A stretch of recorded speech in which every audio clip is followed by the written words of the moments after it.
যেই বললে তুমি প্র্যাকটিসিং ইসলামের মধ্যে আছো, কিছু বলে দেয়নি, শুধু বলেছে 5 বছর প্র্যাকটিসিং ইসলামের মধ্যে থাকতে হবে। প্র্যাকটিসিং ইসলামটা খুব খাতারনাক। বলছিলাম আমরা যারা মুসলমান সব বাপ দাদু মুসলমান ছিল, বাপ মুসলমান আমিও মুসলমান, নামাজ কালাম হজ যাকাত সব তো সব সবেতে তুলে দিয়েছি। এই মুসলমানের কথা বলছিলেন, মোদি বলেছে প্র্যাকটিসিং মুসলমান। এবার আপনি বলুন, আপনি দান করতে যাবেন, অফিসারকে গিয়ে বললেন আমার 2 কাটা জায়গা হয়নি, আল্লাহ রাস্তায় দেবো, আর নালে নাচ ছেলেদের জন্য আমি অর্থভাবকে আওলাদ করবো। অফিসার আপনার মুখের দিকে তাকিয়ে যদি বলে স্যার তুমি 5 বছর প্র্যাকটিসিং ইসলামের মধ্যে নাই ছিলেন না, তুমি পারবে না, আপনি কি করবেন? যদি বলেন আপনি না কেন, আমি তো নামাজ পড়ি, অফিসার যদি বলে আপনার কপালে দাগ কোথায়, আপনি তো নামাজ পড়েছেন কপালে দাগ নাই কেন, আপনি কি করবেন? তাহলে চলে আসতে হবে, বাড়িতে এসে দাঁত ছিঁড়াছিঁড়ি করে কপালে দাগ করে পরের সপ্তাহে গেলেন, অফিসারকে বললেন এই দেখুন কপালে আমার দাগ, আমি নিয়মিত নামাজ পড়ি 5 বছর ধরে। অফিসার যদি বলে এবারে 29টা রোজা গেল, 29টা রোজা, আপনি তো 25টা রেখেছেন, 4টি ছেড়ে দিয়েছিলেন, তাহলে ঠিক করে ইসলাম পালন করেছেন কি? হ্যাঁ, তাহলে আপনি ঠিক করে ইসলাম পালন করতে পারেন, যাও মশাই ঘরে যাও, তাহলে আপনার অফ করার রাস্তা বন্ধ করে দিল। এবার বলে পৃথিবীর কোন মেশিন আছে গায়ে লাগিয়ে বলতে পারবে নওশাদ সিদ্দিকী এবারে 29টার মধ্যে কটা ছেড়েছে আর কটা রেখেছে? আছে? বলতে পারবে কেউ? না, আমার সাথে একটা করে অফিসার রেখেছে, আমি ঘুমাচ্ছি কখন, উঠছি কখন, ঘরের মধ্যে ঢুকে খাচ্ছি নাকি, তাহলে আমার বেডরুমে অফিসার একটা করে রাখতে হবে। ঘরে দরজা রেখে দেবো তো আমি, আমার বেডরুমে বানাতে হবে। পশ্চিমবাংলায় কম বেশি 3 কোটি সংখ্যালঘু মুসলমান আছে, তাহলে 3 কোটি অফিসার তাদের সাথে দিতে হবে তো নাকি? ভাই বলছি নাকি সম্ভব কি না?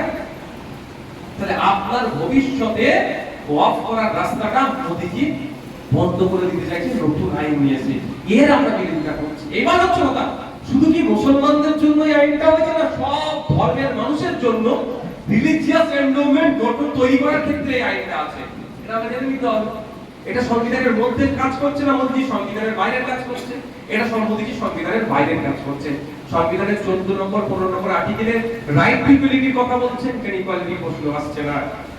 আবার জাত ধর্ম বর্ণ নির্বিশেষে আলাদাভাবে কাউকে ট্রিট করা যাবে না, তার কথা বলা হচ্ছে 15 নম্বর আর্টিকেল। আমরা কি দেখছি, আপনি বলেন হাওড়া জেলার এই এলাকার কোনো মানুষের যদি ইচ্ছে যায়, হিন্দু মানুষের যদি ইচ্ছে যায় মন্দিরে সম্পত্তি দেবো, তাকে কি 5 বছর ধরে হিন্দু ধর্ম প্র্যাকটিস করতে হবে, এই ধরনের আইন আছে? হাওড়া জেলার যেহেতু আপনার কোনো খ্রিস্টান মানুষ যদি থেকে থাকে, তো হাওড়া জেলার কোনো খ্রিস্টান মানুষের ইচ্ছে গেল গির্জাতে সে 1 কাঠা জায়গা দান করবে, তাহলে কি তাকে 5 বছর ধরে খ্রিস্টান প্র্যাকটিসিং খ্রিস্টান হতে হবে? এই আইন আছে কি? কোন শিখ ভাই যদি ইচ্ছে যায় যে আমি গুরুদুয়ারাতে কি করব, সম্পত্তি দেব, তাকে কি 5 বছর ধরে প্র্যাকটিসিং শিখ হতে হবে? ওই ধরনের কোনো আইন নেই। তাহলে মুসলমানরা যদি ওয়াকফ করতে যায় তাকে 5 বছর ধরে প্র্যাকটিসিং ইসলাম করতে হবে। তাহলে এখানে সম্পূর্ণরূপে তাহলে কি হচ্ছে, সংবিধানের 15 নম্বর আর্টিকেলকে ভায়োলেট করছে, মুসলমান সম্প্রদায়ের ভবিষ্যৎকে ধ্বংস করছে। তার বিরুদ্ধে আমাদের লড়াই, এই লড়াইটা মাথায় ঢুকে তো পারে, এই লড়াইটা ঐক্যবদ্ধভাবে লড়তে হবে। এটা কিন্তু মুসলমানের লড়াই নয়, মোদিজির বিজেপির বিরুদ্ধে সংবিধানের লড়াই।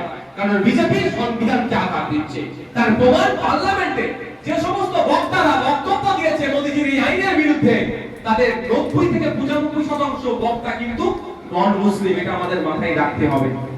আদিবাসী, দলিত, খ্রিস্টান, ভিন্ন ধর্মের বক্তারা, এটা অর্থাৎ এমপিরা। পার্লামেন্টে যে মামলা হয়েছে, সরি এতে সুপ্রিম কোর্টে আমাদের মামলা হয়েছে, আমার 7 জন উকিল, 4 জন কিন্তু নন মুসলিম। যদি হিন্দু মুসলমানের ব্যাপার হতো, কেন আমার হিন্দু উকিল কেন আমার হয়ে লড়াই করবে ভাই? সুপ্রিম কোর্টে যে সমস্ত লয়ার আইনি লড়াই করছে, তারও 90 থেকে 95% আইনজীবী হচ্ছে হিন্দু সমাজে, তারা এই আইনের বিরুদ্ধে লড়াই করছে। এই আইনটাকে বলবৎ না মানে যাতে খারিজ করে দেয় সুপ্রিম কোর্ট, তার লড়াই চালাচ্ছে। তাহলে হিন্দু মুসলমানের ব্যাপার নয়, এটা মাথায় ঢুকিয়ে রাখবেন।